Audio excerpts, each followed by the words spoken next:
మా వాడకట్టు ఏ వాడకట్టులు ఉంటే పద్యాలు కూడా అట్లనే పాడుతున్నా, రాసేది పాడేది. చరిత్రలో ఎక్కడ లేదే,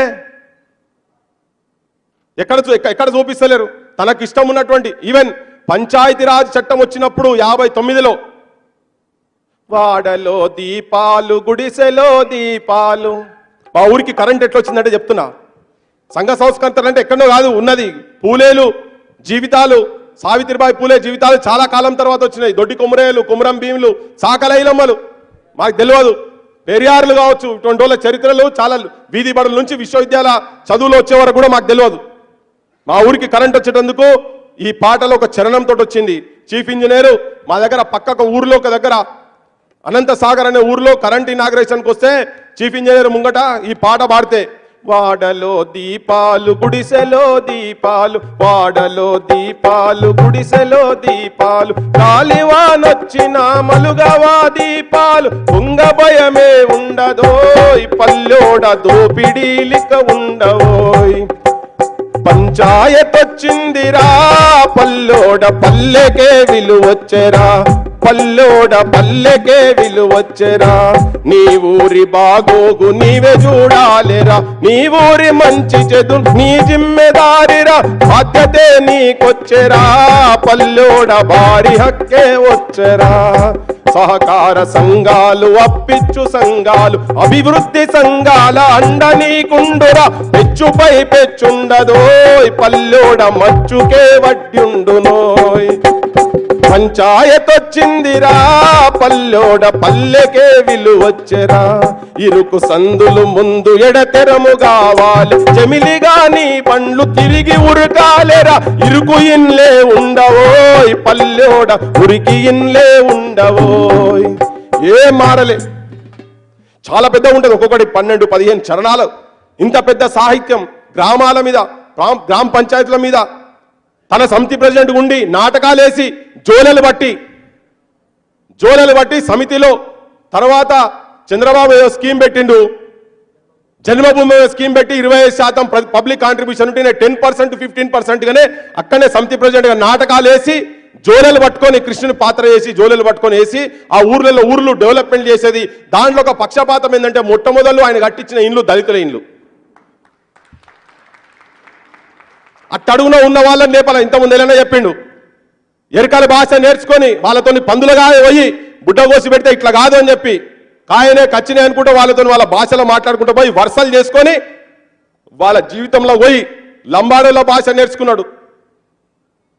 పేద కులాలు చిన్న కులాలకు అక్షరాలు నేర్పించిండు, బొగ్గు బట్టుకి అక్షరాలు నేర్పించేది. సమాజానికి ఒక దిక్సూచి లెక్క, సమాజానికి ఒక మార్గదర్శకంగా చూపించి అంటరానితనం మీద రాస్తాడు. అంటే ఎంత సర్కాస్టిక్ రాస్తాడంటే రెండు, అదొకటి సామాజిక కోణం అని చెప్తున్నా కదా. ఒకటి ఆకారం ముచ్చట చెప్పి నేను అన్నకు మైక్ ఇస్తా. అన్టచబిలిటీ మీద అస్పృశ్యత గురించి నన్ను ముట్టుకోవు కదా, ముట్టుకుంటే చాలా పెద్ద ఉంటుంది. బాయిలు అవుతారు మీరు, బాయిల బండలు మోసేది మేము, బండలు కొట్టేది మేము.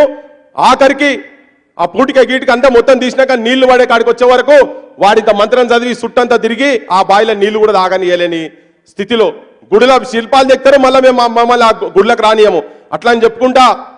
జాషువా చెప్తాడు, తడవైనన్ గుడి గోపురంబులు సందర్శించి చుంబమ్ము నీ కడవులు కొండను నటు సేయవు గదమ్మా వ్యోమయానంబున, సుడిగాలి సడరేగిన నిలవచ్చు ధర్మసత్రాలలో పిడుగులు పడ్డ ప్రవేశ యోగ్యత పాపిన్ నాకు లేదచ్చట అంటాడు.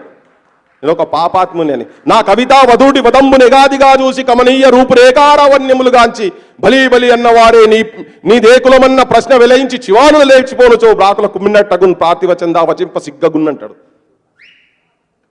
జాషువా అంటే తిరుగుబాటు చేయలే జాషువా పాపం. నేను అంటే బాధతో రాసిండు, గబ్బిలానికి గబ్బిలవన్న పోతుంది కావచ్చు కానీ నేనైతే పోను అని. కానీ ముచ్చర్ల సత్యనారాయణ గారు రాసినటువంటి సాహిత్యంలో తిరుగుబాటు సాహిత్యం ఎట్లుంటుంది అంటే, నా పెంట మీద ఊర్లే దొరక ఏం కావాలి, కోళ్ళు కావాలన్నా ఏం కావాలి, అరే యాడున్నదో చూసుకరాపోరా అంటాడు. కోడికి అన్టచబిలిటీ ఉండదు. కోడి మాలుల పెంటల మీద పెంట తింటది, మాదిగోళ్ళ పెంట తింటది, గొల్లులో పెంట తింటది, గౌన్లలో పెంట తింటది, వడ్లలో పెంట తింటది, సాకలలో పెంట, అన్ని పెంటలు తింటది కదా. నా పెంట మీద కోడి పెంట పెట్ట నీ వంటకు ఇంపాయే నేనంటే అంటవాయే ముట్టవాయే, అంటే ఒక తిప్పల అంటే అనుకుంటే ఒక తిప్పల. ఆ సర్కాజం ఏమున్నది, అరే నా నా పెంట తినటో నువ్వు నన్ను ముట్టుకున్నట్టు నా పెంటనే తింటున్నావు రా, నువ్వు నన్ను ముట్టుకోకపోయింది ఇదేందన్నట. చూడండి ఆ సాహిత్యంలో ఎంత తిరుగుబాటు, అంత కసితోటి. నేను ఇట్లా చెప్పుకుంటూ పోతే చాతాడు పొడుగున్నాయి తనవి, నాకు తెలిసినే చాతాడు పొడుగున్నాయి జీవితాల మీద, బతుకుల మీద. ఇలా చాలామంది అవాకులు చవాకులు మాట్లాడుతున్నారు కదా బయట. అందుకే ఆ నేపథ్యం కూడా చెప్పడానికి చెప్తున్నా. ఆయన పెట్ సబ్జెక్ట్స్ రెండు, తెలంగాణ అది సామాజిక తెలంగాణ, అందరికీ సమాన భాగంగా ఉన్నటువంటి తెలంగాణ గురించి ఆయన మాట్లాడిండు. నూనె చేయి అందిస్తేవి నమ్మి పడితే జారి పడితే, అంటే ఒక తిప్పలు అనుకుంటే ఒక తిప్పలు అంటేనేమో కంట్లే పడతా అనుకుంటే ఎట్లా పడతా అని. మరి ఇంత పెద్ద సాహిత్యము ఇదంతా ఉండి, ఒక సాహిత్యం ఒకటే కాదు, పత్రిక నడిపిండు, కష్టాలలో పత్రిక నడిపిండు, ఆఫీసుల మీద దాడులు చేస్తే నడిపిండు, పేపర్లు అంటు పెడితే నడిపిండు, సైకిల్ మీద తిరుక్కుంటా పోయిండు, చిన్న చిన్న ల్యాంబ్రెటా బండి తీసుకొని మొత్తం తెలంగాణ అంతా తీసుకుపోయి 74 వరకు, మా ఇస్మాయిల్ భాయ్ ఉంటాడో మాట్లాడుతాను అనుకున్నా, 74 వరకు ఉద్యమం మొత్తం పోయిన తర్వాత అందరు చీత్కరించుతున్న టైంలో కూడా లేదు లేదు తెలంగాణ రావాలని చెప్పి మొత్తం తిరిగినోని చరిత్ర ఉండాలా లేదా? ఉండాలా లేదా? మొట్టమొదలు ఎవ్వరనక ముందు చెప్పిండు కదా, ఒక చిన్న ఇన్సిడెంట్ తోటి, వెంకటరెడ్డి గారిది చిన్న ఇన్సిడెంట్ తోటి నల్లకాడ ఆఫీసు టైం అవుతుందని చెప్పి ఆడ బిందె మొదలు పెడితే మీ ఆంధ్రులకు తెలివి లేదు, మీకు సంస్కారం లేదు, అది ఇదని చెప్పి దూషణలు మాట్లాడుతుంటే అదేందమ్మా గట్ల మాట్లాడుతున్నా పోయి మొగని చెప్తే ఆయన సస్పెండ్ చేయించిండు. అక్కడికి వెళ్ళి మొదలైంది సంఘర్షణ. ఆయన బడులు చదువుకున్నప్పుడు కాడికెళ్ళి ఇక్కడికి వచ్చిండు. పేదరికం, ఒక ప్లేట్ పూరికి 8 పూరీలు వస్తున్నట్టు అప్లికేషన్ ఫామ్లు రాసి, అంటే పేదరికం ఉంది, నిజాయితీ ఉంది, నిబద్ధత ఉంది, అన్నీ ఉన్నాయి, అన్ని లక్షణాలు ఉన్నాయి. ఎక్కడ కూడా నిజాన్ని నిర్మోహమాటంగా నిర్భయంగా మాట్లాడేటువంటి దమ్ము ధైర్యం ఉన్నటువంటి ముచ్చెర్ల సత్యనారాయణ గారి చరిత్ర ఉండాలా లేదా? ఏ నక్సలైట్ లేరు. ఇలా చాలా మంది చిన్న చిన్న వాడికి ఇలా అన్నాడు, ఏదో మనం దేనికో చిన్న చిన్న వాడికి ఆశపడి పోతున్నామని చెప్పి నేను ఉట్టిగా అన్లే.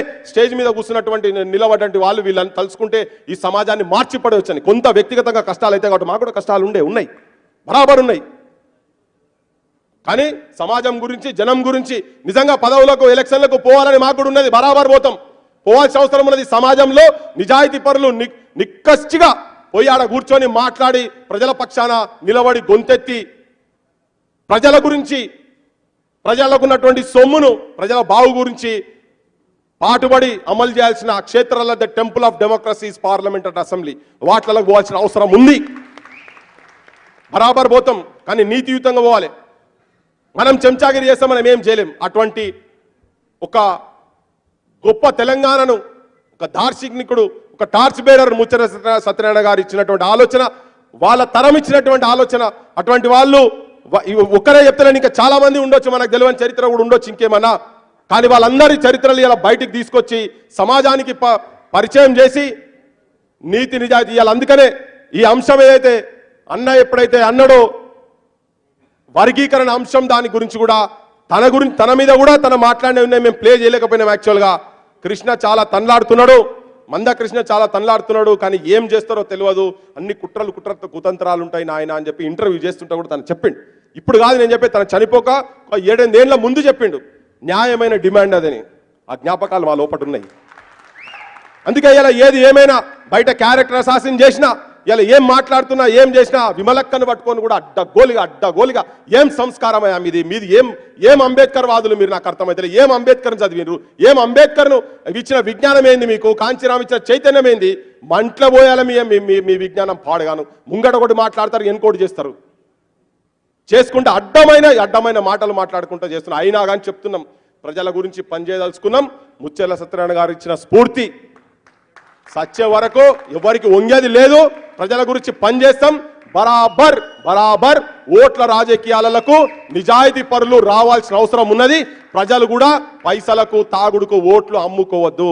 ప్రజాక్షేత్రంలో ఉన్నటువంటి నికార్సైన నిజాయితీ నాయకులను ఎన్నుకోవాల్సిన సామాజిక బాధ్యత ప్రజలకు కూడా ఉన్నది.